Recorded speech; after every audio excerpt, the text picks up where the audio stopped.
Valendo? Produção, valendo aí. Fala, povo!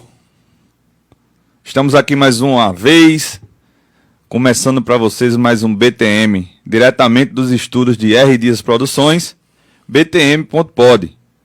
Mais precisamente, bate-papo multicultural. Quase enrolei agora a língua. Sempre falando sobre aquele velho jingle que a gente adota. Compartilhe com os amigos. Faça com que esse projeto cresça cada vez mais. Curta a nossa página. E é isso aí. E vamos começar mais um btm.pod.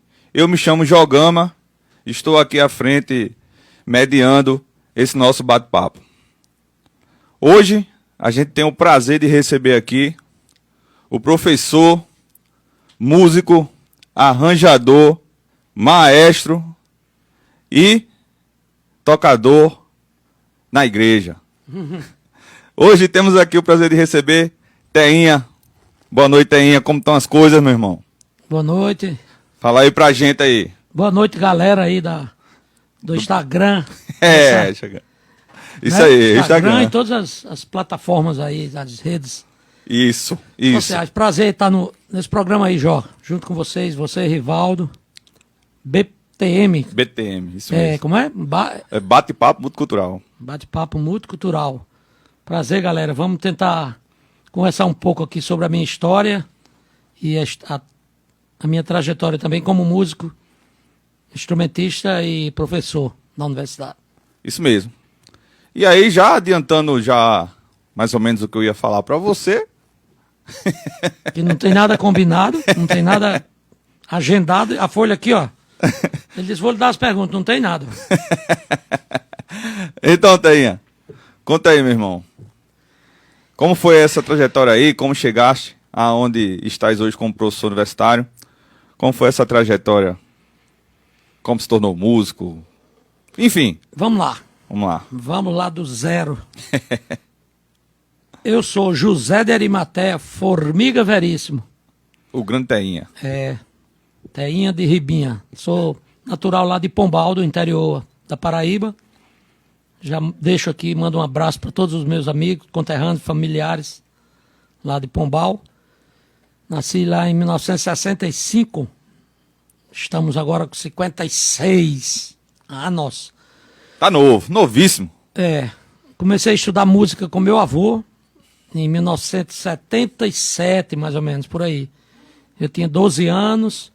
Meu avô era o maestro da banda de Pombal e Piancó. O meu avô chama-se Eliseu Veríssimo de Souza. Era o maestro dessas duas bandas, da banda de Pombal e de Piancó. E ele era funcionário público dos Correios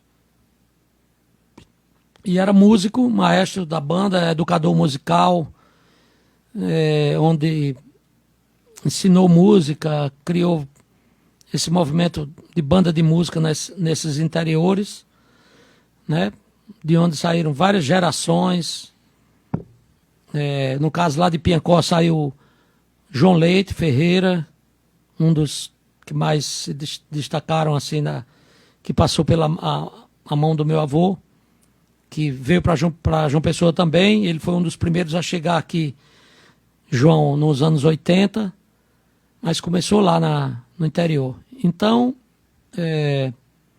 eu comecei a ir lá em Pombal, como tendo as primeiras noções de música.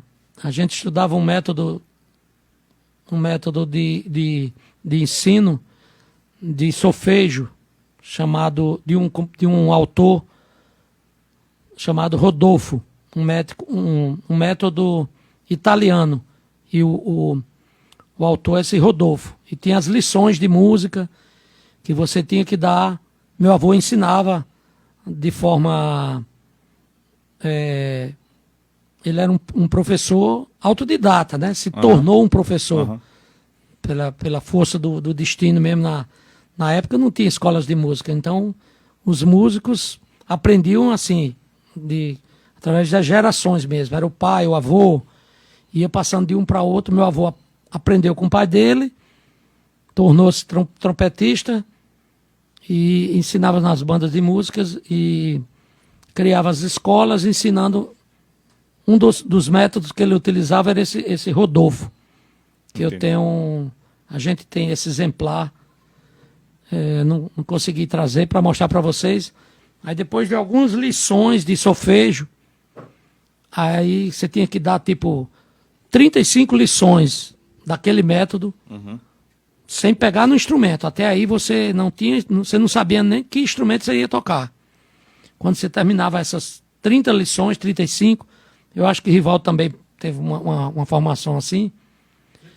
32 lições eu dei. 32, olha, eu dei a 35. Dó, si, dó, ré, mi, ré, dó, si. Tinha que bater e fazer o compasso e cantar afinado. Eita. Tinha que cantar afinado. E não tinha referência de...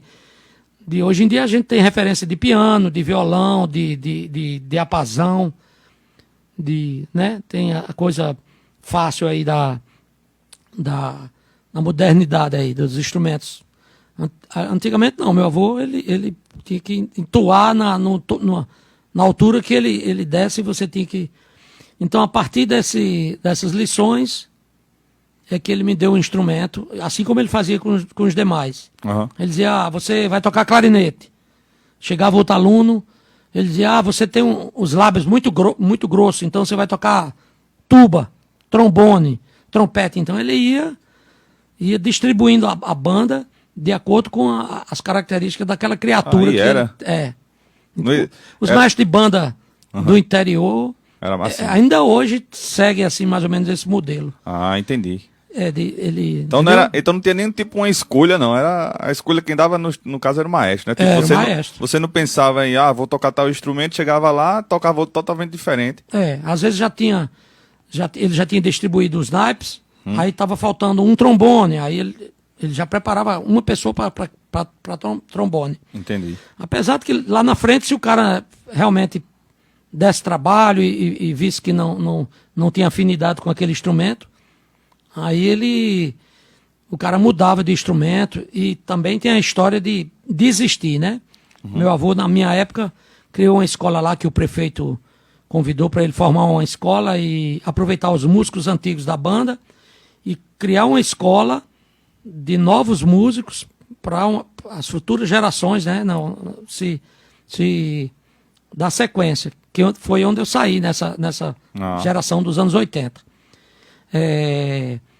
Numa escola de 200 alunos, saíram 10 músicos. Caramba. Né? 10. Os outros foram embora, não queriam mais, desistiram, foram estudar engenharia, medicina, direito e outras profissões. Mas aí a história de músico eu acho que esses números aí, acho que não mudaram muito, não. Hoje não, né? Acho que também, a porcentagem ainda não chega a ser tanto assim, mas tem uma porcentagem ainda muito grande de gente que desiste. Começa a música pensando que é uma coisa relativamente simples, né?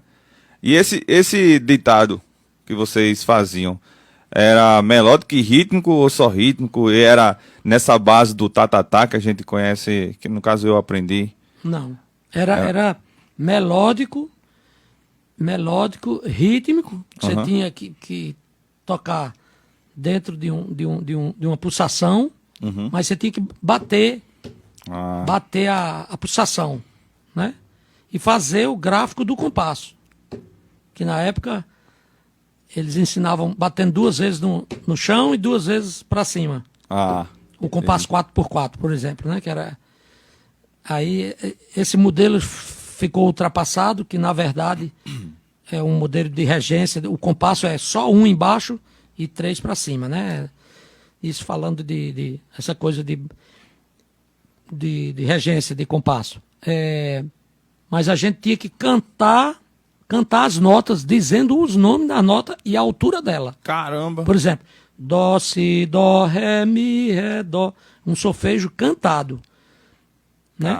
Existe hoje, nos tempos modernos aí, na universidade, as aulas de teoria, de percepção, você faz tem um solfejo cantado, tem um solfejo falado e tem um solfejo rítmico, que é a pessoa faz faz um desenho rítmico e você copia, Sim, ou você sim. repete. Uhum.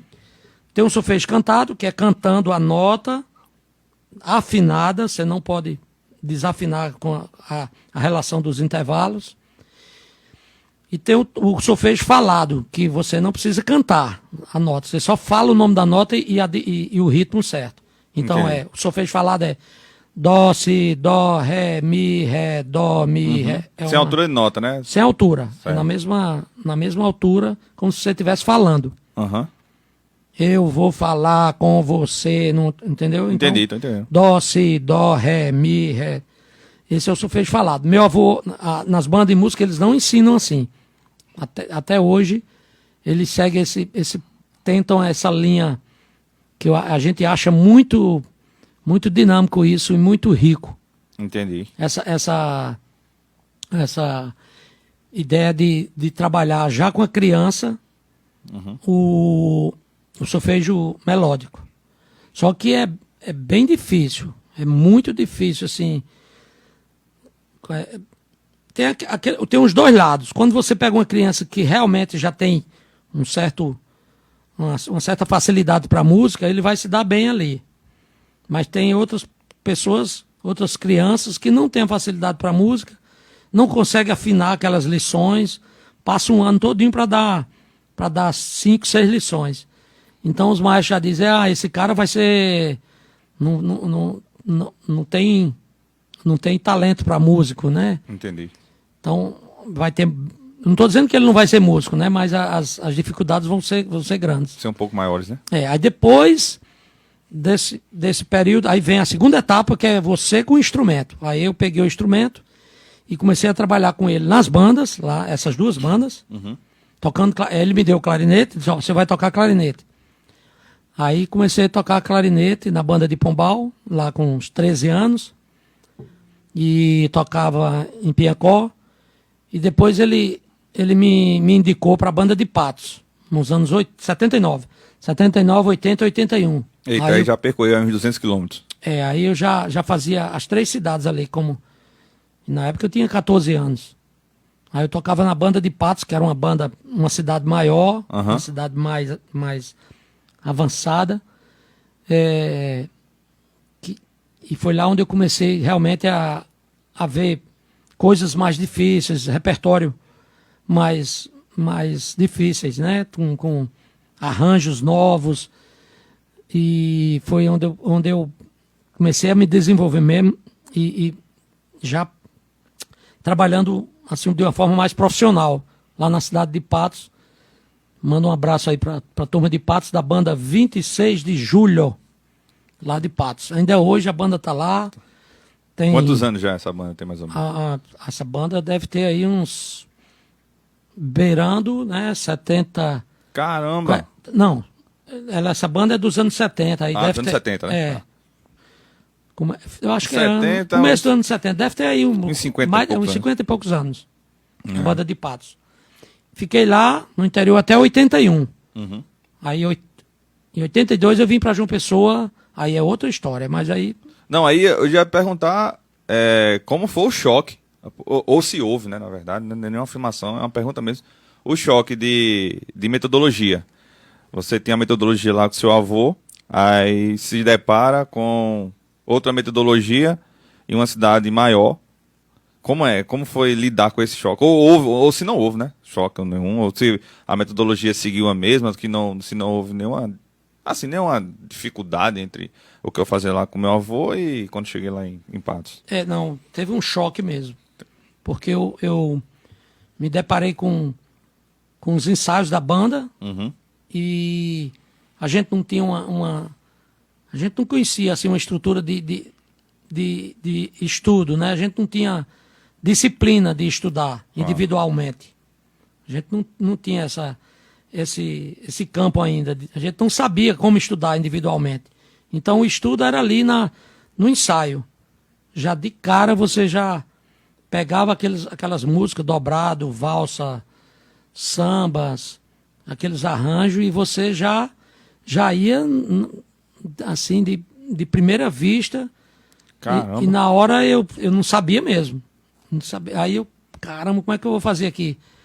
E ficava me escorando nos mais antigos, né? Ficava Sim. ali, ficava me Tentando escorando, acompanhar. tentando entender.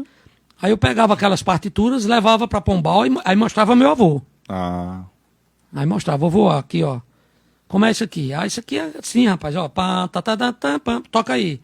Aí eu ia tocar, não tinha técnica para tocar. aham. Aí ele dizia, vai estudar, tem que estudar, vai estudar isso aí e me mostra. Aí estudava, mostrava um pouquinho a ele, aí voltava para a banda. Chegava na banda, já tinha que tocar na rua. Aquilo que não estava pronto ainda. Mas a gente sempre ia na base se baseando nos mais antigos, que já tocavam, e você ia ali, você ia desenvolvendo, praticando. Quer dizer, você ia praticando, você ia estudando já valendo, já na na raça prática. mesmo, né? Na prática Já na mesmo. prática. E essa galera mais antiga ajudava bastante, sim? Dava os toques? Ajudava. Ou era mais não? Não. Aprenda aí, eu aprendi na raça, agora tu aprende aí na raça. Não, também. ajudava. É sempre a parceria, sempre a irmandade ali. Aham. Tinha algum, sempre como tem, né? Em todo É, ambiente, todo tem canto. um chato, um que sabe mais, que realmente não se escondia, não. Ah, se vira aí. Pergunta ali a fulano e ele aí, então, lá em Patos, por exemplo, eu aprendi muito clarinete ouvindo um clarinetista que tinha lá, que está lá hoje, é um dos maestros lá da cidade, já beirando aí os 80, que é Joaquim do Clarinete. Foi um cara que eu me inspirei muito, tocando do lado dele. Foi mesmo. Depois eu vim saber que ele não lia música. seu Quila, lá de Piancó. Ele não lia muito bem música, né? Mas ele já tocava, ele pegava muito rápido. Se o cara tocasse ali uma vez, ele dizia, fulano, toca essa música aqui. Aí o cara, pá, essa parte de clarinete. Aí um cara do trombone fazia, tá, parará, pita, tá. Aí ele já, já incorporava tudo aquilo ali e já pegava tudo. Aí ele escutava as músicas na rádio, os discos de Severino Araújo, Abel Ferreira. Então foi nessa época que, por exemplo, ele me ensinou Chorando Baixinho, que é um dos clássicos do clarinete. Uma das músicas mais admiradas e tocadas no Brasil, que essa música aí chama Chorando Baixinho, para clarinete. Aham. É um hino do clarinetista. Uma coisa bem fácil, mas de uma riqueza de composição assim tremenda. Em todos os músicos clarinetistas no Brasil tem que tocar essa música. Ah, entendi. Né? Depois, Espinho de Bacalhau, que é uma das músicas mais difíceis, ainda hoje, pela a forma de composição, o virtuosismo, a técnica, para se preparar. Hoje, inclusive, essa música eu passo para meus alunos hoje na universidade. A espinha do bacalhau. Espinho de Bacalhau. Como passo o Chorando Baixinho, olha. Vamos começar, você quer começar a tocar música brasileira? Toca clarinete, então, primeira música que você vai tocar é esses choros mais fáceis. Não é que são menos ou mais do que os outros, mas como é um choro lento, fica mais fácil de você aprender. Então, Chorando Baixinho, Pedacinho do Céu, Rivaldo sabe dessa estrutura aí, desse caminho. E depois vai evoluindo tecnicamente, e eu digo, ó, bota aí no seu armário Espinho de Bacalhau para você tocar daqui a 30 anos. Entendi. Eu Somente. digo 30 anos brincando, né? Aí eu digo que você Eu pode sei. tocar em 30 anos, como pode tocar em um ano. Aham. Depende Do desenvolvimento. do né? seu foco ali. É. É uma meta é tocar aquela música ali. Que virou um hino, assim, também. Tanto para o clarinetista como para o saxofonista, e hoje virou uma música universal para todos os instrumentos. Todo mundo quer tocar Espinho de Bacalhau. Trombonista, trompetista, pianista, sanfoneiro. Tá todo mundo tocando essa música hoje. Que é uma música, uma composição de Severino Araújo, Aham. dos anos 30. De Caramba. 1937, essa música, Espinho de Bacalhau. E aí tá aí ainda hoje. Tá aí, virou um estudo necessário da música brasileira, Tem alguma coisa aí? para qualquer instrumento. Eita, Beto Preá. Beto, meu amigo, estive com ele ontem. Aí, Chiquito. Gente, Chiquito, maestro. Grande Azeitona. Abraço, Chiquito, Maestro Chiquito, que a Oh. gente trabalhou. Pronto, Chiquito, a gente tem uma história, Riquíssima, né, né? Chiquito? Lá em Patos, quando eu cheguei em Patos como criança, ele tem umas histórias minhas lá de ir pros cantos lá, cabaré, não sei o que não podia, que eu era criança, mas eu ia com ele dizia, tá comigo, pode deixar entrar. E tem outras histórias, né? Então lá. Velho Cício. Aí, o Chiquito, a gente foi parceiro lá na banda de Patos, nesses 3 anos. 79, 80, 81. Aí Chiquito já veio pra cá em 80, 81 já Aí, veio pra cá, pra universidade, aí depois entrou na Sinfônica, já nessa época como estagiário, e depois virou músico efetivo, a história de Chiquito, né, na orquestra. E eu tive o prazer de aprender muito com o Chiquito na Metalúrgica, que foi uma big band que ele criou aqui em 84, e a gente tivemos esse caminho maravilhoso aí de aprendizado com o Chiquito. Eu, Rivaldo, Costinha, Marcelo. Bomba Afonso. Era o cara do bombo lá na banda. Afonso Bacalhau. Massa. É, Tenha. Afonso. Azeitona, só mandar um abraço pra Azeitona. Manda aí, fica à O vontade. Nego Mimoso. Ele faz. Azeitona, nessa hora, ele tá fazendo umas 10 coisas ao mesmo tempo. Ele assiste esse programa, dá aula, deve estar dando aula também. Aí tem os contatos dele. E aí tem Os contatos. as vendas.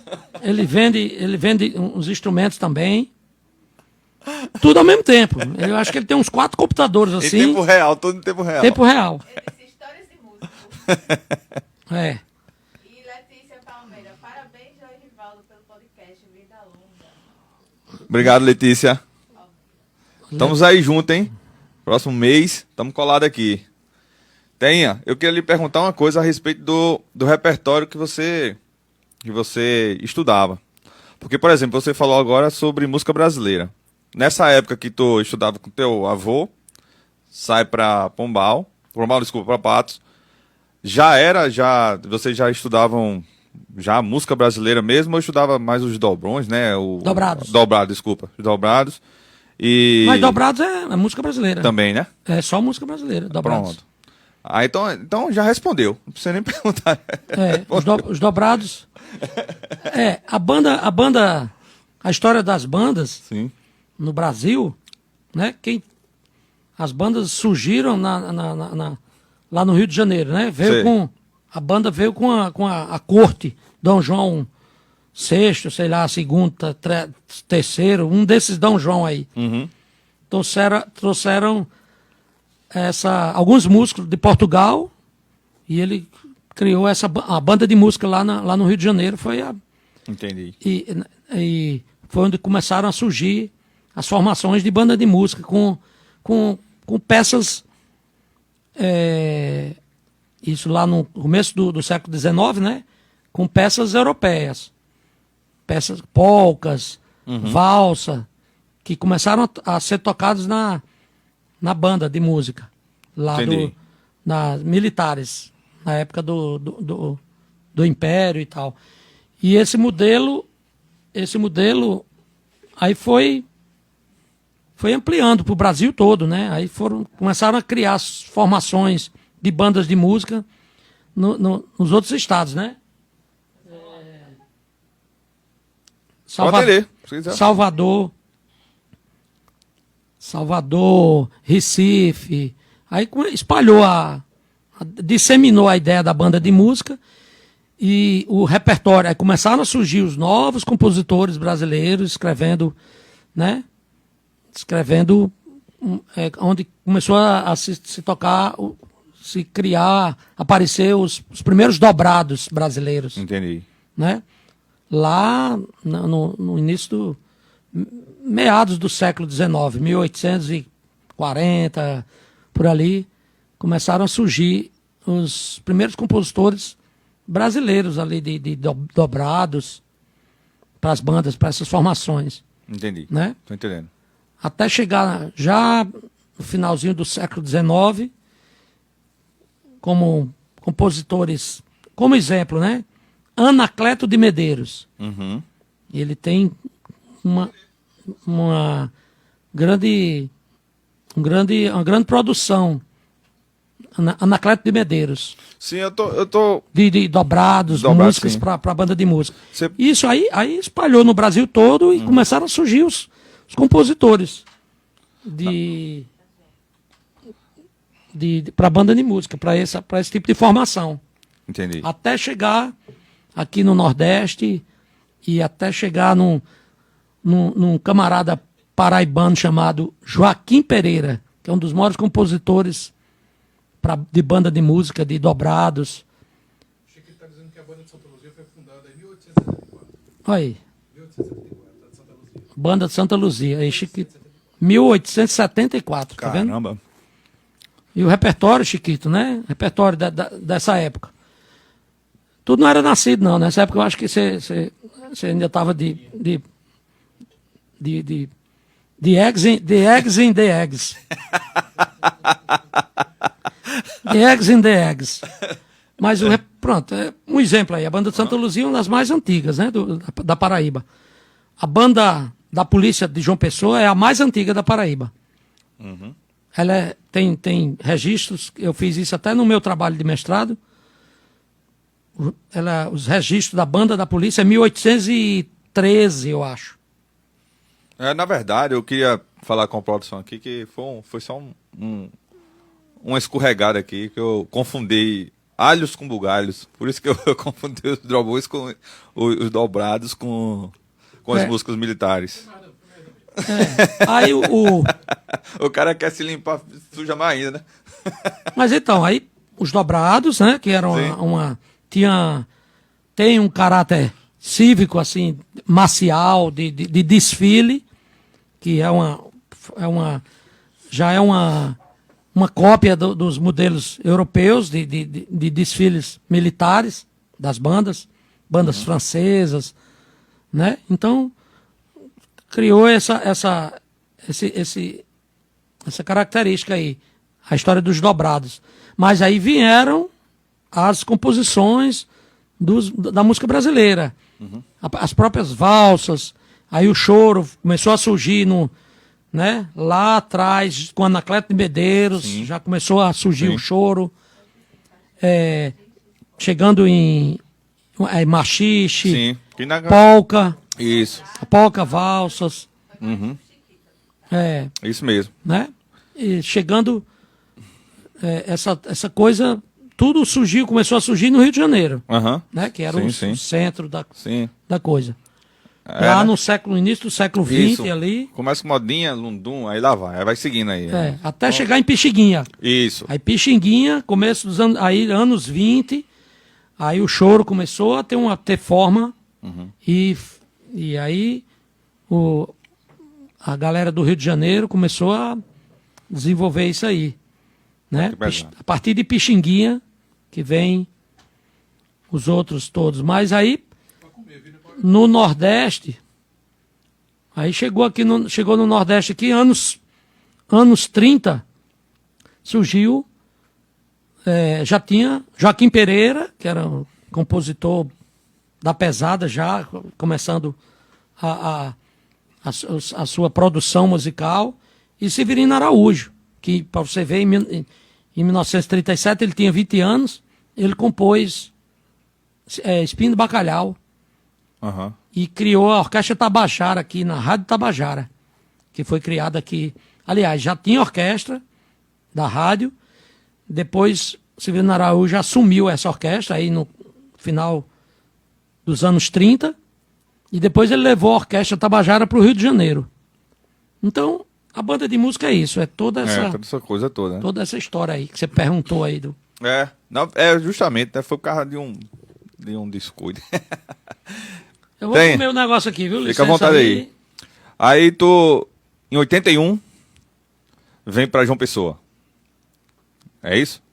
82. 82. Aí, mas você já veio com o propósito de seguir já a carreira de música? Ou veio por tentar uma vida, sei lá, mais oportunidades aqui na cidade grande, né? Porque João Pessoa era, em comparação a Patos, era uma cidade grande, ou Pombal, né? Não.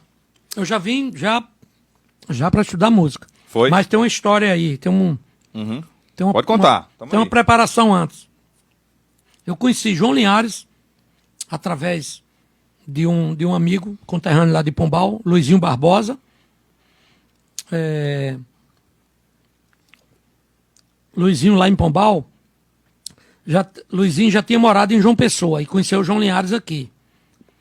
Luizinho morava em João Pessoa e já cantava em festivais aqui no Liceu e tal, em alguns cantos. Conheceu o João Linhares. Aí Luizinho levou o João Linhares para Pombal, para fazer um show lá. Participar de um show lá, de um evento com ele. Uhum. Quando chegou lá, Luizinho me colocou para tocar clarinete também, junto com o João Linhares.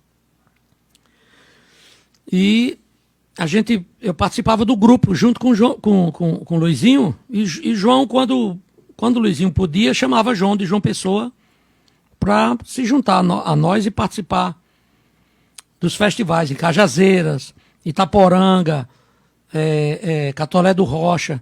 Ah, tudo ali pela mesma região ali, né? Nos anos 70, 79, final dos anos 70. Foi onde surgiu os grandes festivais daquela época, de onde saíram Escurinho, Chico César. Porra, massa, bicho. Aí, festivais de 79, 80.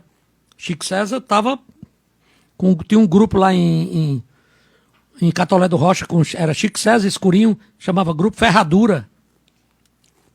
Nessa época dos festivais. Caramba. E João Linhares me conheceu tocando clarinete ali em Pombal, com o Luizinho.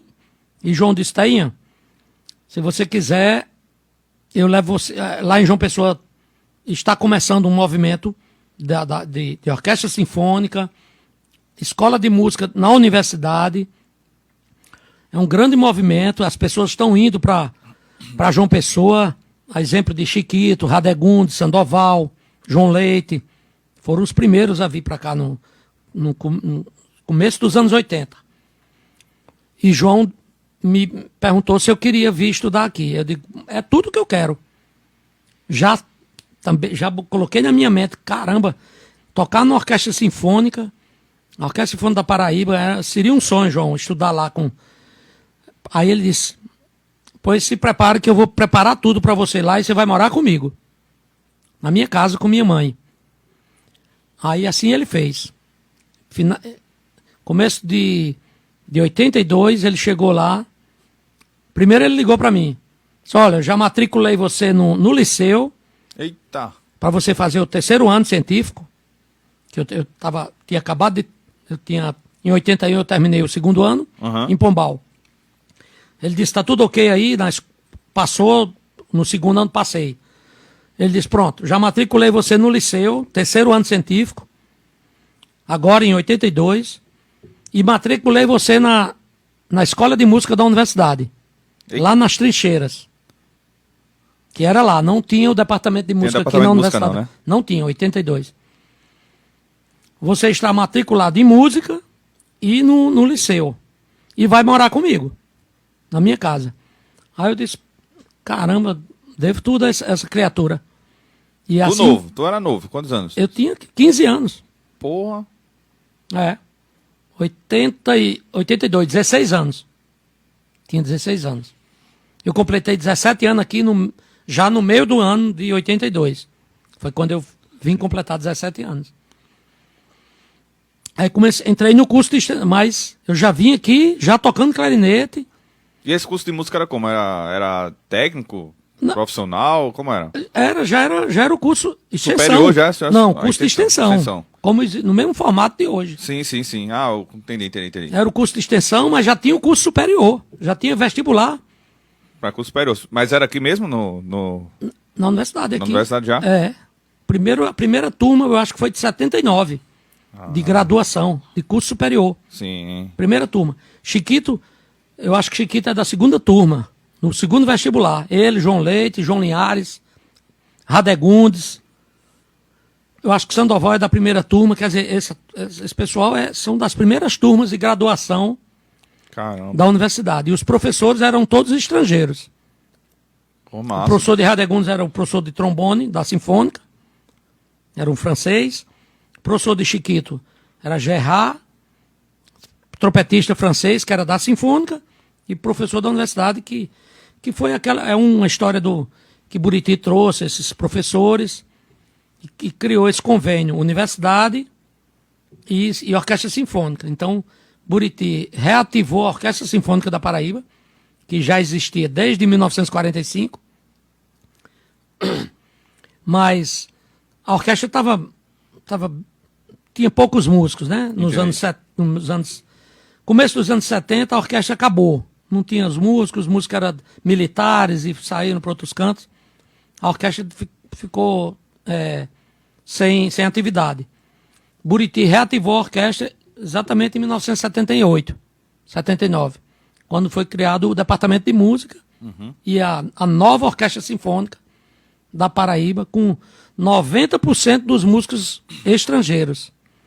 90%? Era. Porque os músicos brasileiros, Buriti convidou no Brasil todo, músicos para vir morar em João Pessoa, dar aula aqui e tocar na Sinfônica. Ninguém queria.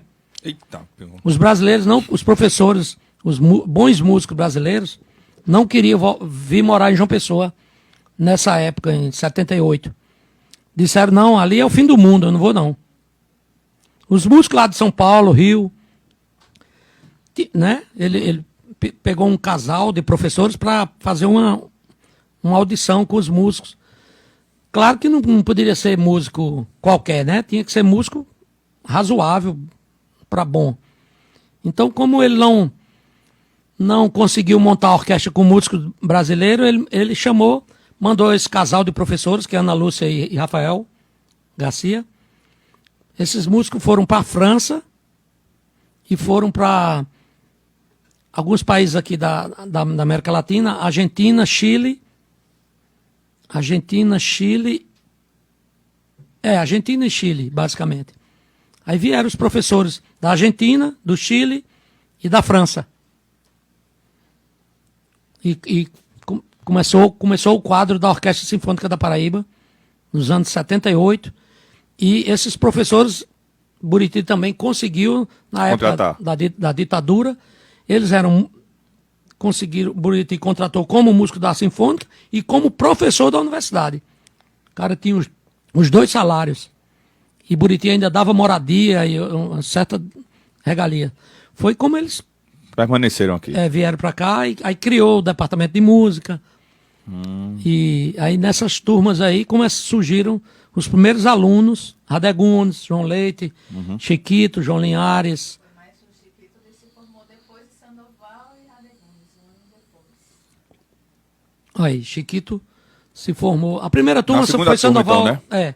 Primeira turma foi Sandoval, Radegundes, Vanildo, professor Vanildo lá Vanildo também da primeira turma. Vanildo é da primeira turma. E aí a outra turma de alunos foi aí Chiquito, João Linhares, João Leite, Ibanei, né? Professor Ibanei. Eu já entrei, já tinha umas duas turmas se formando. Eu entrei comecei na universidade como aluno da graduação em 83. Já 5 anos depois. Ah, tá. E tu já tinha vindo desse curso sequencial não? De extensão. De extensão. Eu fiz 82, eu fiz a extensão na universidade. João Linhares, você vai fazer extensão o ano todo. Aí me botou para estudar com um professor argentino, Santiago. Os dois professores de clarinete eram dois professores argentinos, Santiago e Riero.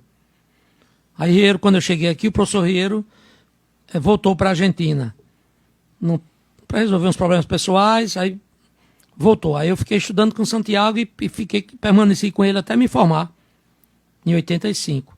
Aí fiz vestibular em 82, passei. Em 83 eu comecei o curso de música, que na época era 3 anos. 3 anos, era isso que eu ia perguntar, era menos aí tempo. Fiz 83, 84, me formei em 85. Aí em 85 eu comecei a fazer cachê na Sinfônica, tocando saxofone. Saxofone, clarone, o maestro era Veiga, Carlos Veiga. 85. Já formado? Já formado. E tocava na noite, tocava na Metalúrgica com Chiquito, né? Banda Tentáculos. Ah, é Tentáculos, né? Então Banda já. Tentáculos. A Tentáculos era como se fosse uma. Essas bandas de baile, né? De hoje em Era dia. banda de baile. Tentáculos é banda de baile. Tentáculos, Tuaregs. Aham. E era Tuaregs também era banda de baile, né? Ainda é hoje. Tuaregs. Ninguém entrou agora. Falou que tem. Ah, Teinglia, Gegegli. A gente só se vê assim, né? E é. Ó, sou eu, Gegegli. Ele teve aqui em João Pessoa 3 meses de férias. Ele veio pra aqui, homem. A Participou aqui do programa. Pois é, participou aqui, né? Sem vergonha. Mas tinha cerveja? Tinha. Não, ele não Ó, quis. aqui, ó, tem aqui. Olha. Gegegli. Mas, sim, eu. Ficou 3 meses aqui e a gente não conseguiu se encontrar. Não. A gente Ó. não se encontra, não. Ele disse: estou chegando. A gente só se encontra em São Paulo. Eu fui em outubro para São Paulo, ele me pegou lá e deu Umas voltas. umas voltas lá na Vila Madalena. Foi um show de bola.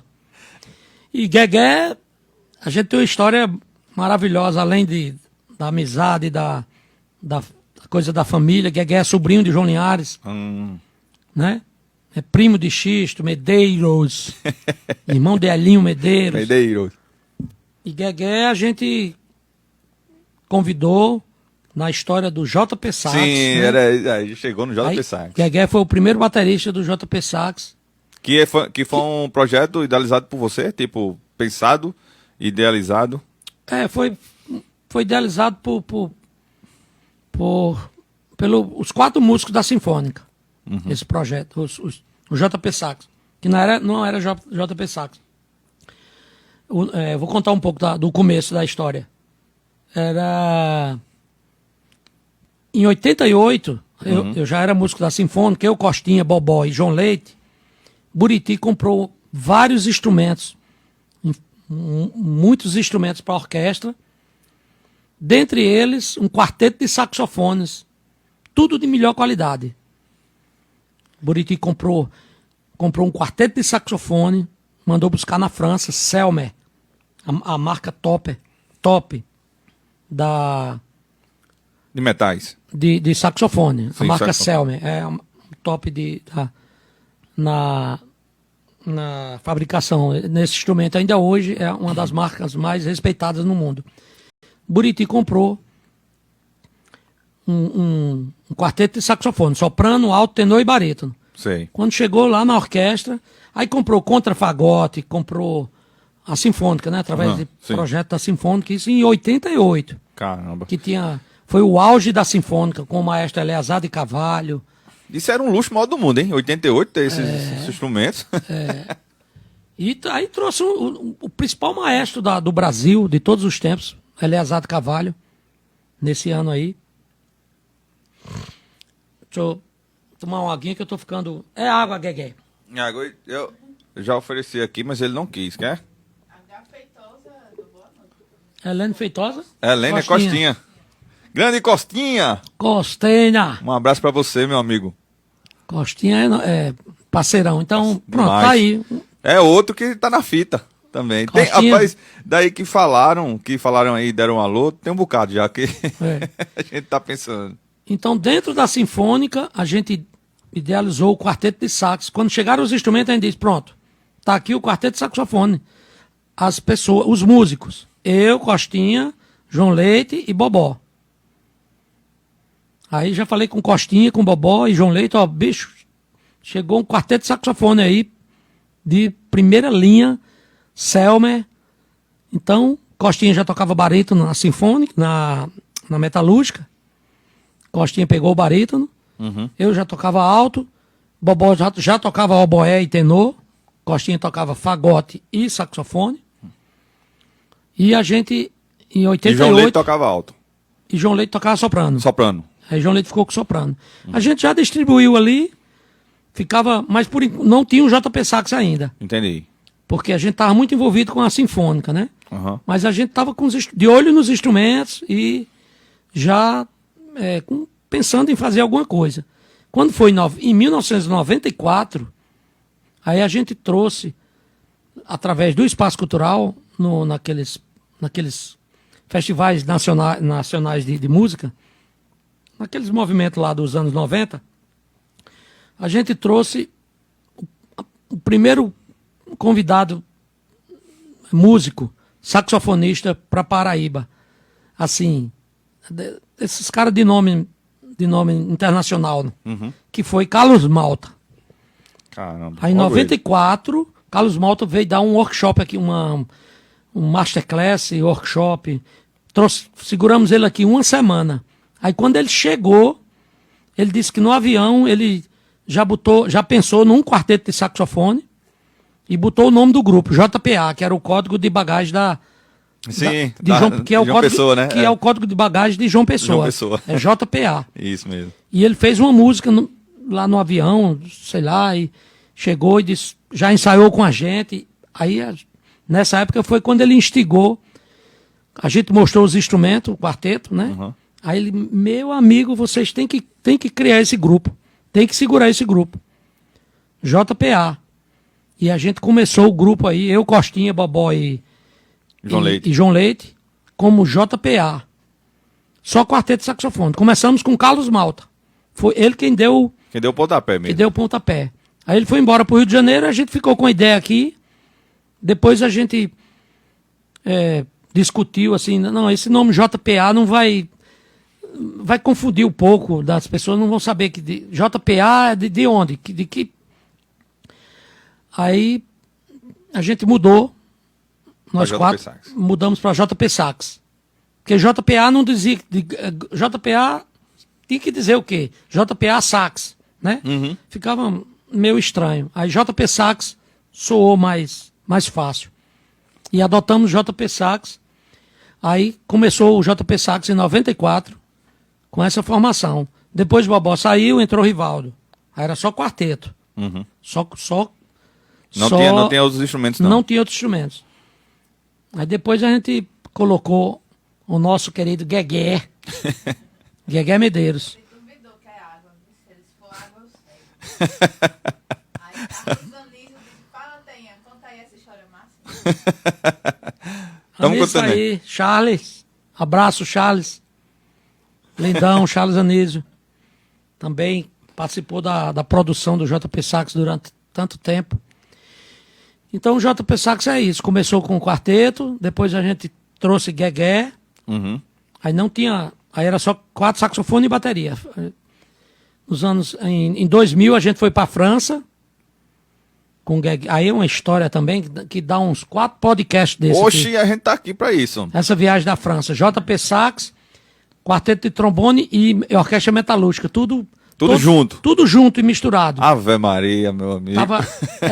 Era um grupo só. A orquestra era metalúrgica, mas tinha três grupos dentro. Tinha 2 grupos inimigos dentro, que era o JP Sax e o quarteto de trombone.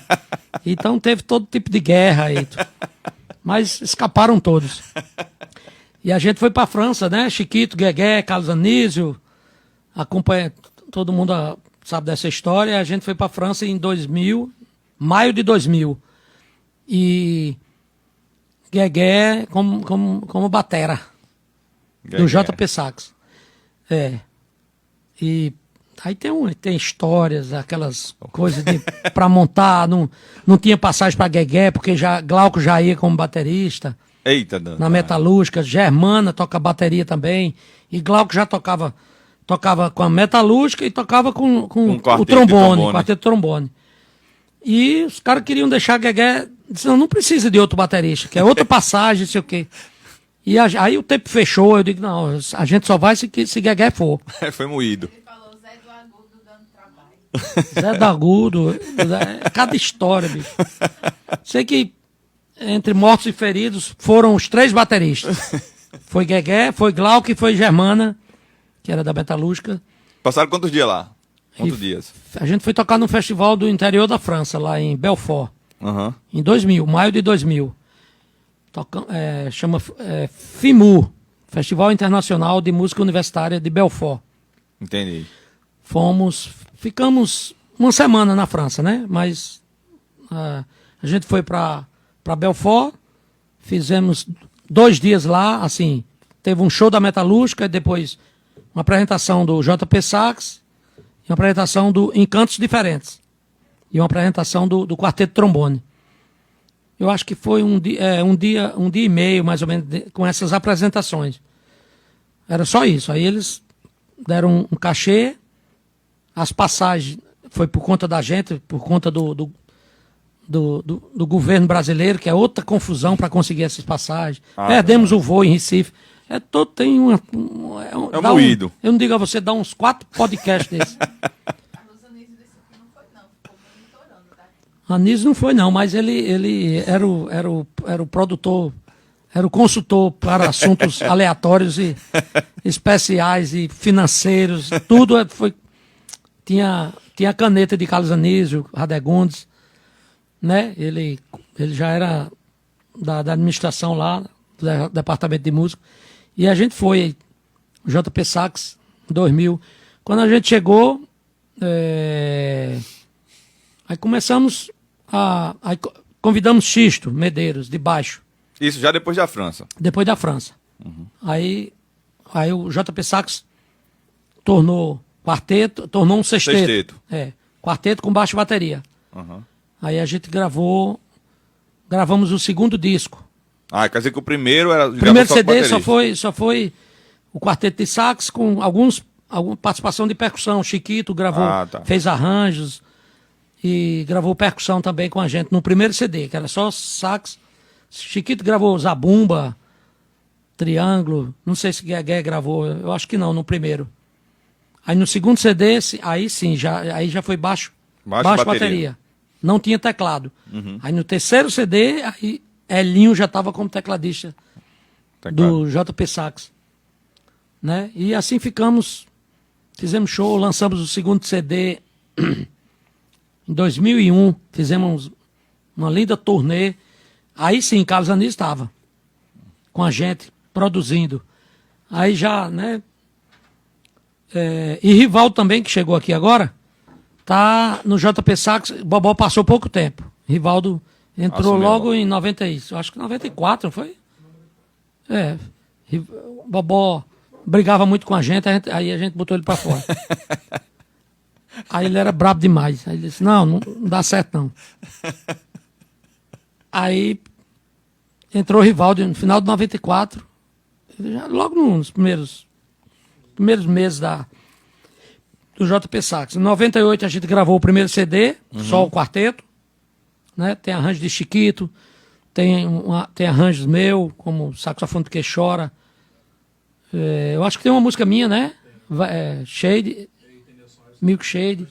Tem arranjo de Nelson Aires, né? Aí no segundo CD, em 2000, aí a gente fez um tributo, contou a história do saxofone no Brasil. Eita! Mano. Aí é Brasil, o nome do show, do CD e o nome do show que a gente rodou o Brasil todo com esse show. Brasil, um século de saxofone, contando a história desde Anacleto de Medeiros até chegar em Proveta. Participação histórica de Moacir Santos, que veio dos Estados Unidos para cá, compôs 2 músicas e nos presenteou com essas músicas, Amalgamation e Exorts número 1. Tá no segundo CD. Então foi o auge da gente foi em 2001. E a gente fez uma turnê por todo o Brasil, lançando esse CD. Tocamos 2 shows em São Paulo, e Carlos Anísio, um dos produtores, estava junto com a gente também. Tocamos no Rio de Janeiro, na casa de show Mistura Fina, na casa de jazz. Curitiba, festival de música lá, e a gente conseguiu fazer um show lá Aí tocamos em vários, Salvador, Recife, o Nordeste quase todo. Eu ainda fui para Natal com vocês. Natal, né? Você era roda de Gletos. De Gletos. Aí já. Mas em 2000 ainda era Guegué. Uhum. Aí Gletos. Aí você já entrou no terceiro disco. Foi aí que eu conheci o chefe. Terceiro disco aí é o Solto na Bugraqueira. Então, no caso, foram 3 discos. 3 discos. E gravamos 2 DVDs aqui que nunca saiu porque perderam os áudios.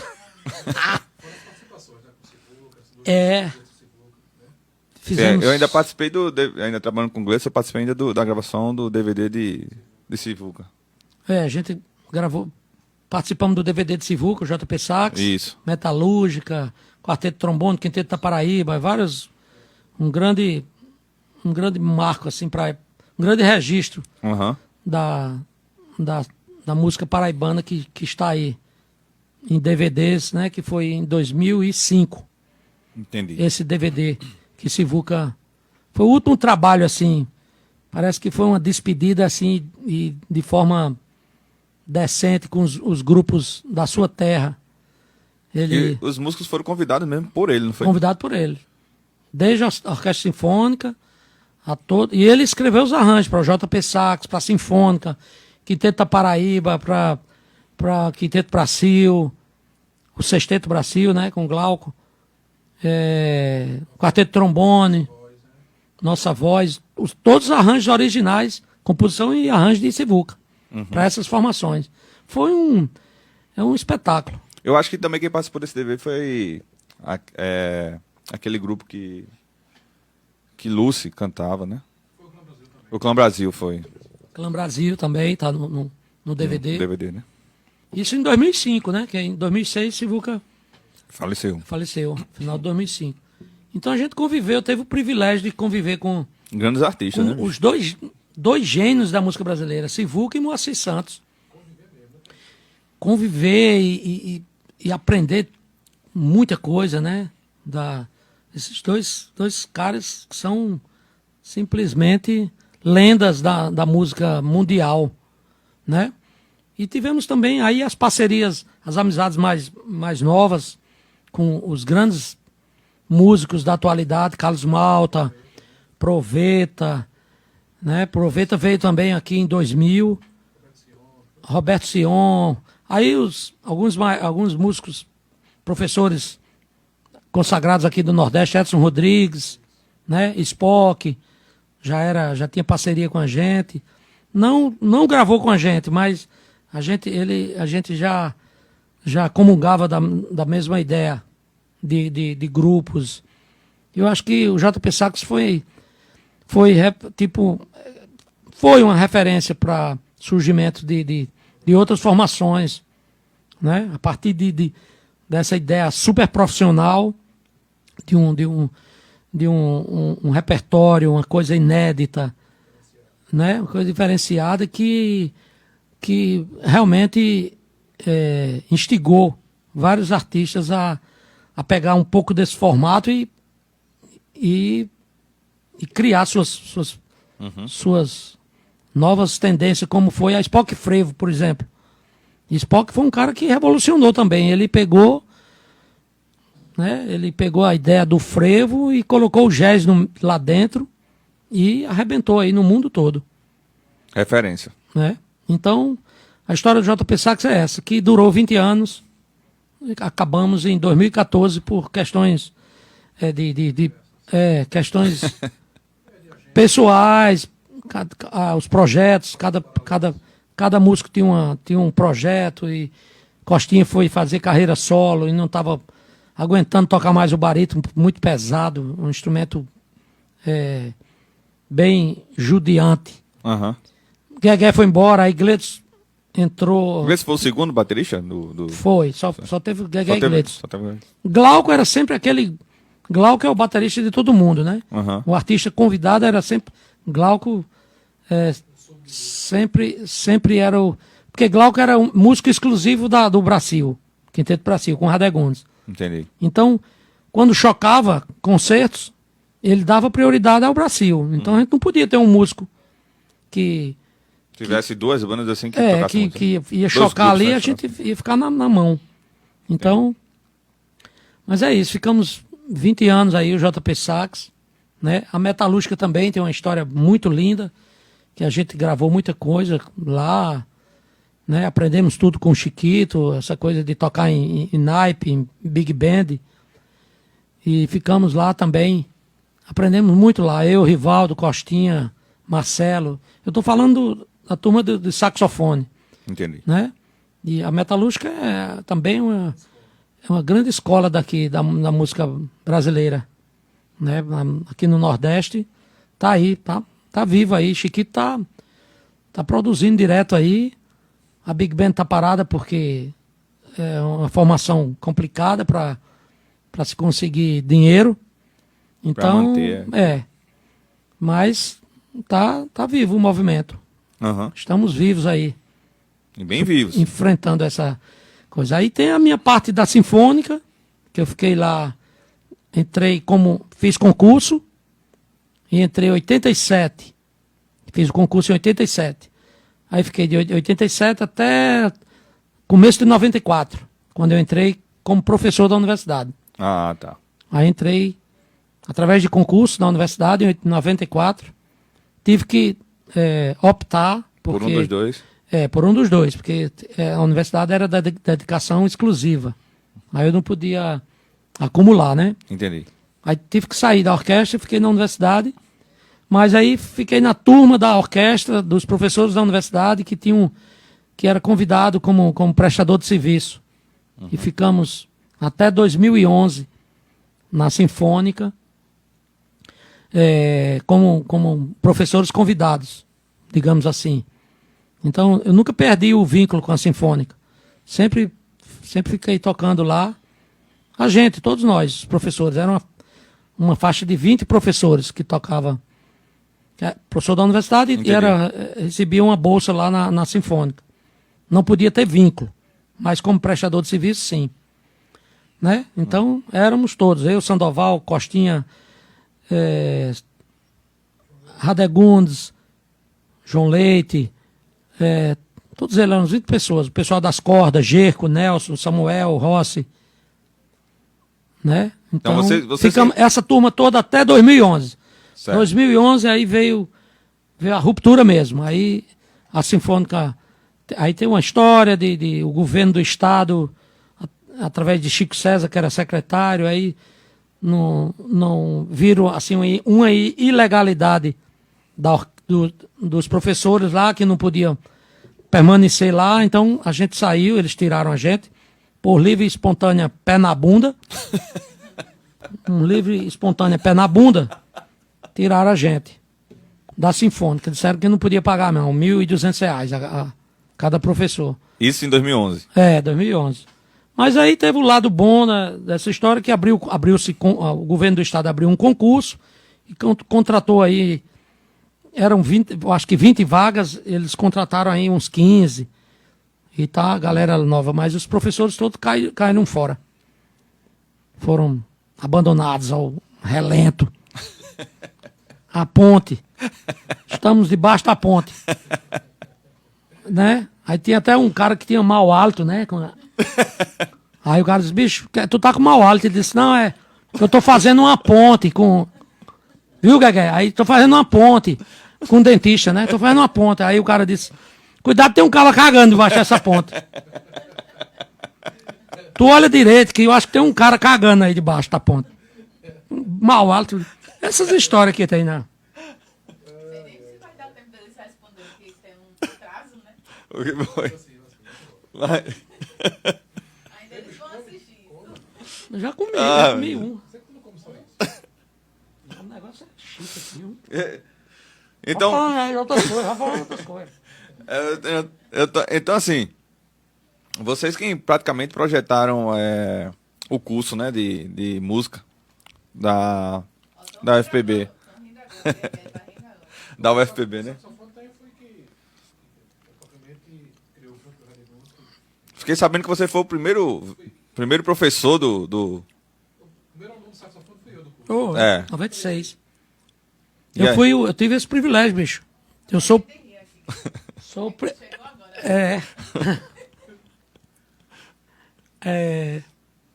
Já que a gente não se vê, né, Guegué? Depois eu vou contar umas histórias da gente de Gramado, do navio. Tem muita história. Tem que dar organizar aqui uns 10 podcasts. Pode crer. É podcast ou podcast? Podcast. Podcast. Podcast. Em 94 eu fiz o concurso para professor da universidade e assumi lá. Mas fiquei 94, 90. 94, 95, ficamos 2 anos dando aula só na extensão. Tinha um certo diretor lá, disse que eu não podia criar o curso superior, porque tinha que ter 2 professores naquela disciplina, e só tinha eu, né? Aham. Eu disse, caramba, é mesmo, é. Aí fiquei só dando aula na extensão. Aí esse diretor saiu, entrou Carlos Anísio. Né, Charles? Carlos Anísio entrou, Charles Anísio. Ajeitando a taça, calma, baixinho, cacaca. Pra ele nem tá bebendo água. Aí Carlos Anísio entrou, aí eu falei para Anísio, Anísio, o cara falou que eu não podia dar aula na graduação. Eu fiz concurso para professor da universidade e não posso dar aula na graduação. Já há 2 anos aqui. Ele disse, pode sim. Isso tá errado. Vamos lá na reitoria. Na mesma hora. A gente foi na reitoria, o cara disse, não tem. Você é professor da universidade, você dá aula onde você quiser. E a quem quiser. Como tem a área já é aberta, por exemplo, sopro, tá lá sopro. Você só acrescenta mais uma habilidade. Isso foi o reitor lá. O advogado da universidade, o pessoal da administração. Ah, tá. O pró-reitor. Uhum. É o pró-reitor. Falou para Carlos Anísio, não, então, peraí, aí já botou no sistema. Próximo vestibular, uma nova habilidade ali na área de sopro, saxofone. Já tinha clarinete. Aí colocaram a saxofone. Então, em 96... em 96, a gente começou o primeiro curso superior em saxofone do Nordeste. Poxa, meu amigo. Na Universidade do Nordeste. E o chefe foi o primeiro aluno aí? 96. E tá aqui Rivaldo, que foi o primeiro aluno da turma aí. Rapaz, olha, tá vendo Primeiro aí? aluno. Tá vendo aí no podcast aqui? A gente tá vendo aqui o primeiro professor do curso de saxofone e o primeiro aluno ali, caladinho. Foi o primeiro aluno a se formar em saxofone, com um privilégio para mim. Um caba já velho. A gente já era parceiro ali do JP Sax, de orquestra, Rivaldo já músico profissional, já tocando já metalúrgica, já era um músico profissional. Então a gente só adaptou e trabalhou um pouco de repertório erudito, que ele queria conhecer e tal. A gente foi fazendo essa parceria e ele se formou aí. Hoje é bacharel, Rivaldo Dias. Aí depois, nos semestres seguintes, nos anos seguintes com os vestibulares, aí começaram a aparecer toda a geração de saxofonistas que passou por mim na universidade. Inclusive Costinha, Marcelo Vilô, João Leite, todos se formaram comigo. Poxa, bicho, que massa. Porque eu era o professor, só tinha eu mesmo. Uhum. Então, né? Então, no Nordeste não tinha, as universidades do Nordeste não tinham o curso de saxofone. Certo? Depois que criou no Rio Grande do Norte, aí anos depois abriu um curso superior lá em Salvador e depois em Pernambuco, em Recife, que inclusive eu estava na banca desses concursos todos, eu estava na banca. Porra, foi mesmo, bicho. Em Natal, João Pessoa, Salvador não, mas Natal, João Pessoa e Recife, eu tive o privilégio de estar na banca desses primeiros professores. Em Natal foi João Paulo. Natal, João Paulo. E Recife foi Leonardo, que é o professor lá da universidade hoje. E também, em 2008, me convidaram para ser banca do concurso para professor da Unirio, no Rio de Janeiro. E eu fui para a banca lá, junto com mais 2 professores de lá, que foi o professor de oboé e o professor de clarinete, Fernando Silveira, que me convidou, que foi uma indicação do professor Nailson também. Então, sempre um privilégio, né? Participar dessas bancas assim, para concurso efetivo, né, de uma universidade. Então, eu acho isso muito importante para minha carreira aí. Minha história como professor. Em Natal também abrir concurso para professor de saxofone popular. Um nível altíssimo também. Eu estava na banca. Passou um saxofonista lá do Rio de Janeiro. E ele não assumiu, aí assumiu o segundo colocado, que hoje é o professor de saxofone popular lá em Natal, que é o Anderson Pessoa. Muito bom, grande professor, faz um trabalho lá voltado para improvisação, música brasileira, jazz. Tu falou agora sobre esse curso de saxofone popular, né?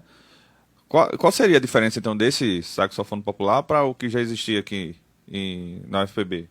Assim.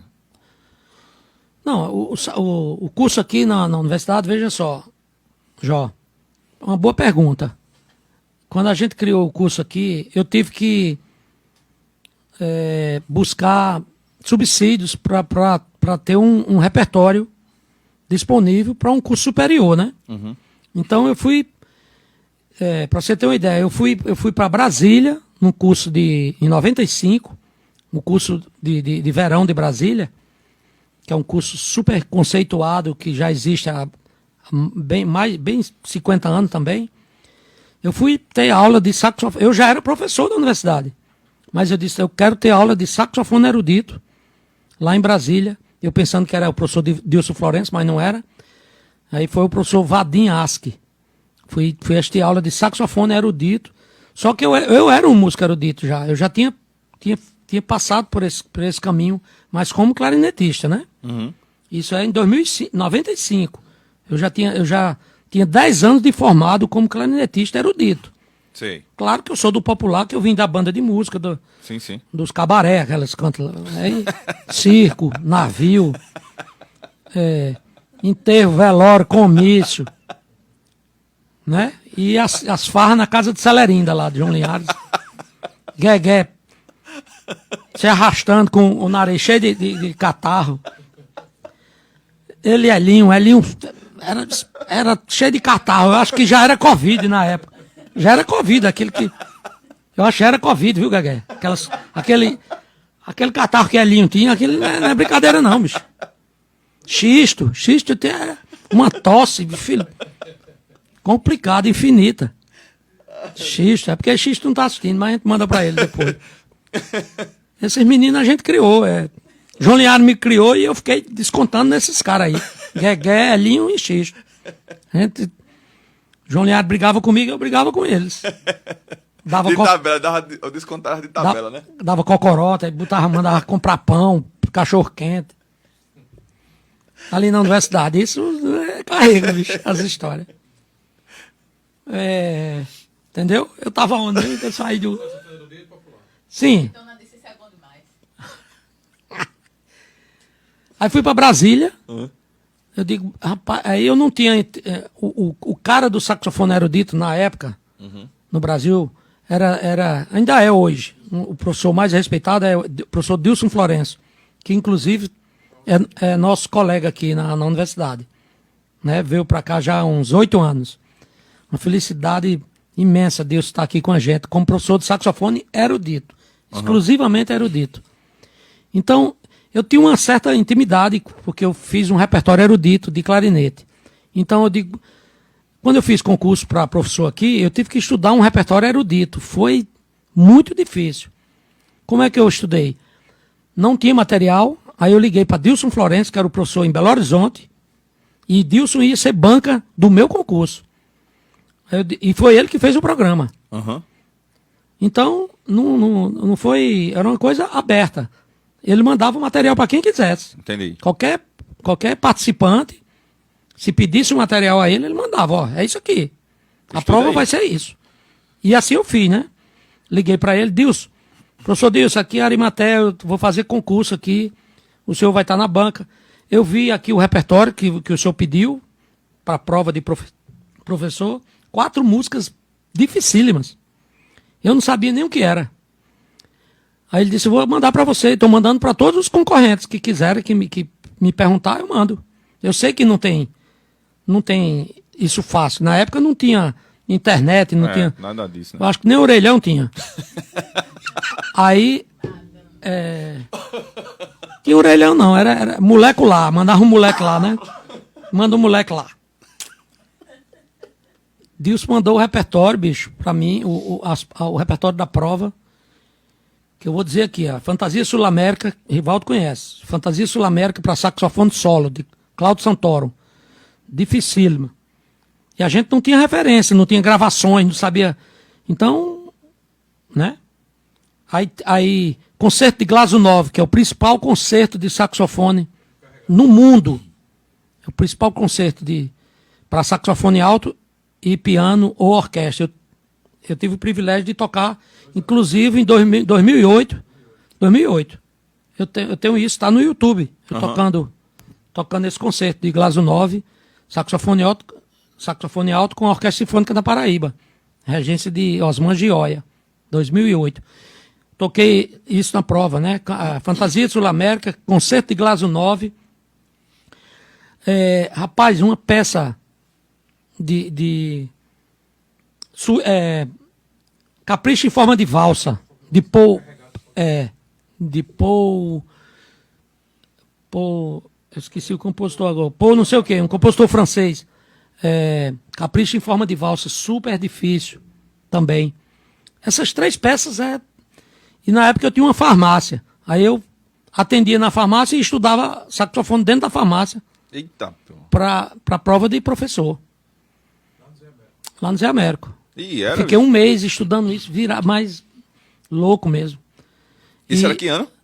93. Rapaz, acho que eu já te conhecia nesse tempo, isso lá no Zé Américo. Eu vi lá 93. nesse tempo. 93. A farmácia ali na principal. Meu primo Luciano entrou. Perto da igreja católica ali. E do era? lado. Rapaz, então Na a gente se principal. conhecia. É impossível a gente não ter se conhecido, não. Aí, na prova da universidade, veio um cara formado em saxofone de Brasília, concorrendo comigo.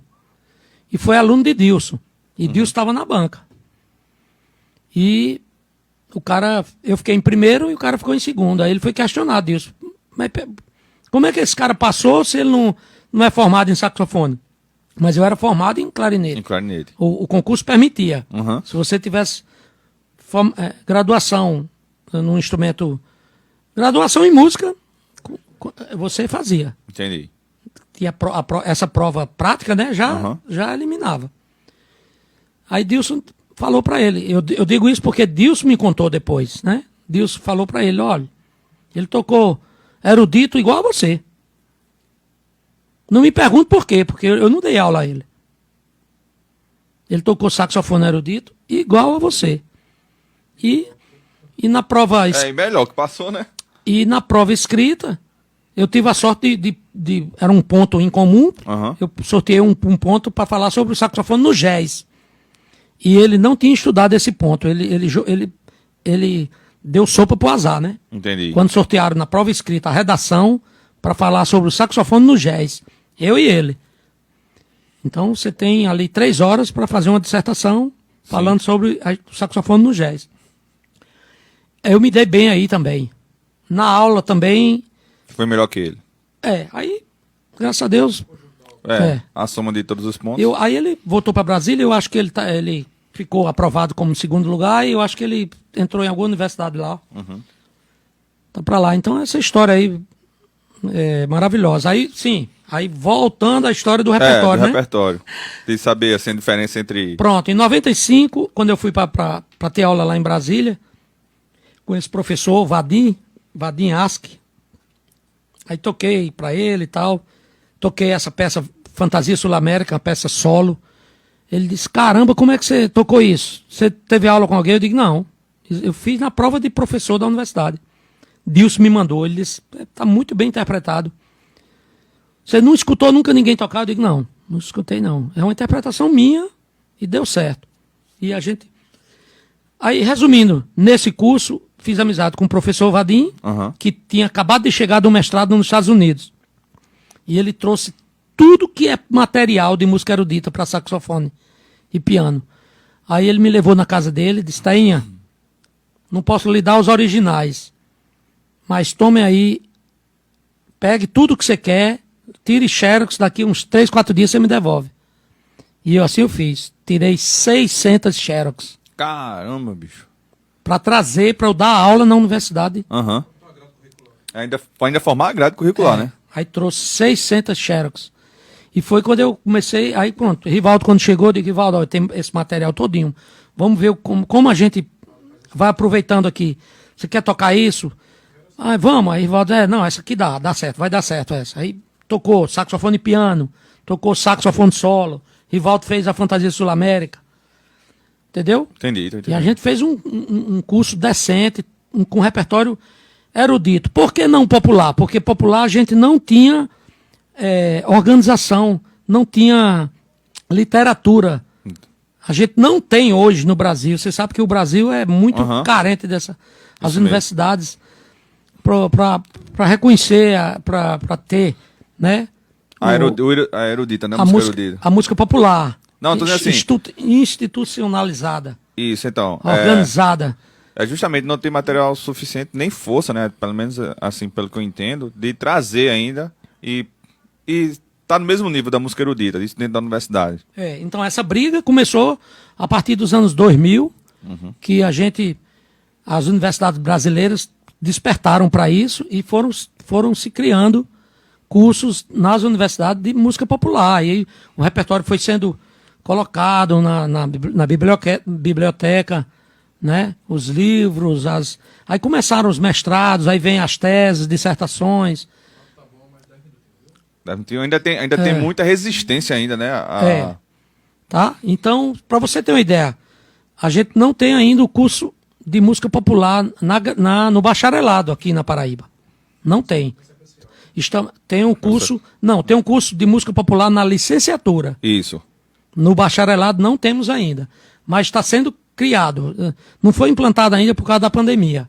Ah, tá. Então quer dizer que já está na agulha. Já está na agulha, já tem toda a estrutura, já tem todo o fluxograma do curso, o plano de curso, bibliografia, isso tudo já foi feito com o Costinha, professor Costinha, junto com o Léo Meira, os músicos né? Eu também que caminho por essa área também de popular, claro. Então, mas eu sempre dei aula, sempre, do meu jeito, sempre falei de música brasileira, era sempre assim, uma música erudita, a Rivaldo tá aqui, trabalhou comigo, sabe? Era uma música erudita e uma música popular. Música erudita e música popular. E a gente sempre, por exemplo, nos recitais de formatura, eu dizia, você vai tocar uma parte erudita e uma parte popular, a seu critério, livre escolha. Aí você toca jazz, você toca choro, frevo, música popular brasileira, bossa nova, e assim fizeram. Certo? Apesar de não ter esse curso oficial, mas a gente sempre trabalhou música brasileira. Entendi. Tanto eu como Sandoval, Costinha, Radegundes. Só que não estava formatado. Não está formatado isso ainda. Não está, como é que se diz? Estabelecido ali, sabe? Aprovado. Mas aí já tem. Lá em Natal já tem curso popular de saxofone. A Universidade de Campinas, curso popular. Eu acho que em Recife também, Leonardo né? Aí, mas Tatuí não é universidade, não. É conservatório. Tatuí não é universidade. Aí na Unirio tem, no Rio de Janeiro tem cursos populares de saxofone. E pronto. Aí o saxofone erudito, você tem mais material, entendeu? Tem mais material organizado de peças, de concertos. E é baseado especificamente com mais ênfase no repertório francês. A maioria do repertório erudito, a escola do saxofone francês é a principal escola do mundo. Foi onde surgiu o saxofone, né? O primeiro professor de saxofone do mundo foi no Conservatório de Paris. O próprio inventor do saxofone, Adolphe Sax. Ele foi o primeiro professor de saxofone no mundo. Não tinha canto nenhum. Ninguém nem sabia o que era um saxofone. Ele inventou o sax e criou a primeira turma no Conservatório de Paris. E aí começou a história toda. O saxofone começou a ser colocado nas bandas militares da França. E aí foi para os Estados Unidos, aí espalhou. Aí no começo do século XX, o saxofone entrou no jazz, lá em New Orleans. New Orleans. E aí tem a história do jazz, aí outro podcast. O Ben entrou agora, aí Beto Preado, esse compositor francês, Paul Mauriat é um compositor mais popular, né? Paul Mauriat. É compositor francês, músico popular, tecladista, eu acho. Não é saxofonista, não. Betão, eu estou falando assim, mais focado com a história do saxofone, a escola francesa de saxofone. Depois de Adolphe Sax, lá em Paris, que foi o primeiro professor de saxofone do mundo, aí veio o segundo, o cara que o substituiu no conservatório, foi um fenômeno, morreu, rapaz, parece que ele morreu agora com 100 e poucos anos, chama Marcel Mille. Marcel Mille. Foi o grande professor. Aonde? A escola lá parece o nome dele, se não me engano. Lá em... Então, a escola francesa, mas aí ficou sempre a escola francesa trabalhando com o que a gente chama de erudito aqui. Por quê? A escola francesa já tinha os compositores, os gênios eruditos. Debussy, Ravel, Berlioz. E esses caras começaram a escrever para saxofone, que o saxofone estava surgindo ali. E Marcel Mille começou a divulgar o saxofone no começo do século XX, 1900 e pouco. E o compositor russo, que andava por ali, estudou também na escola, era professor, eu acho que lá da França, na França também, o Glazunov, escreveu o famoso concerto para saxofone e orquestra de Glazunov, que escreveu em 1937 também. Então, a história é essa aí. Aí lá nos Estados Unidos, não. Aí o saxofone já foi para a coisa popular, lá em New Orleans, né? Sim. A história dos negros, nas periferias, tocando saxofone. O cara tocava na banda militar e no final da noite ia pra jam session. Jazz, né? Aí começou a surgir o início da história do jazz, daquelas traditional jazz band, que era clarinete e flauta, aí depois entrou o saxofone por ali. Aí veio a história do jazz todo com Charlie Parker e etc. O primeiro foi Sidney Bechet. Sidney Beckett. E né, Estados Unidos tem uma história lindona. E então, a minha história é essa. Começou lá em Pombal, aí veio pra cá, Sinfônica, depois Universidade. Estou aí na Universidade. Rapaz, Obrigado a vocês aí. Um cheiro no cangote desses cabos tudinho que estão olhando. Vocês que estão olhando pra cá. Aqui pra vocês. Aqui pra vocês, ó. Água. Água aqui, ó. Água. Quer água? Né? Finaliza. Aí tem um versozinho de João Gonçalves, né? O álcool serve pra quem dá estimilique. É combustível e é conservador também. É muito usado para espantar maus espíritos. Sabendo usar, o álcool só faz o bem. Bora, aí você fala. Dá álcool pra ele. João Gonçalves, dá álcool. Acabou mesmo, rapaz? Rapaz, acabou. Já 2 horas. E o engraçado, tá vendo aí? O engraçado foi que ele chegou aqui dizendo, olha, só tem 1 hora, só dá pra 1 hora. E foi 2 horas? Meu amigo. Gente, quero me despedir aqui Ai, hoje. E aqui a gente se despede mais uma noite. Ou, na verdade, mais um episódio, né? Porque a gente não sabe qual é a hora que alguém vai assistir.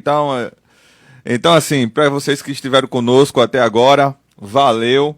Para vocês que vão assistir depois também, valeu. E mais uma vez eu peço para vocês curtirem, para vocês divulgarem, compartilhar entre os amigos.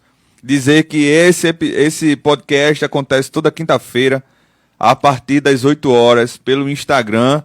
E a gente ainda está vendo a possibilidade, que a gente teve alguns problemas, de colocar também no Facebook e mais adiante no YouTube. Mas então é isso. Hoje a gente teve a presença aqui dessa ilustre pessoa, desse poço de cultura, de conhecimento, de desenvolvimento histórico aqui para a música de nossa região. Vem lá de Pombal, chega aqui em João Pessoa e revoluciona muita coisa. Então é isso. Muito obrigado a todos que estiveram conosco aqui e até uma próxima. Para quem ainda não sabe, eu me chamo Jogama. Valeu, galera!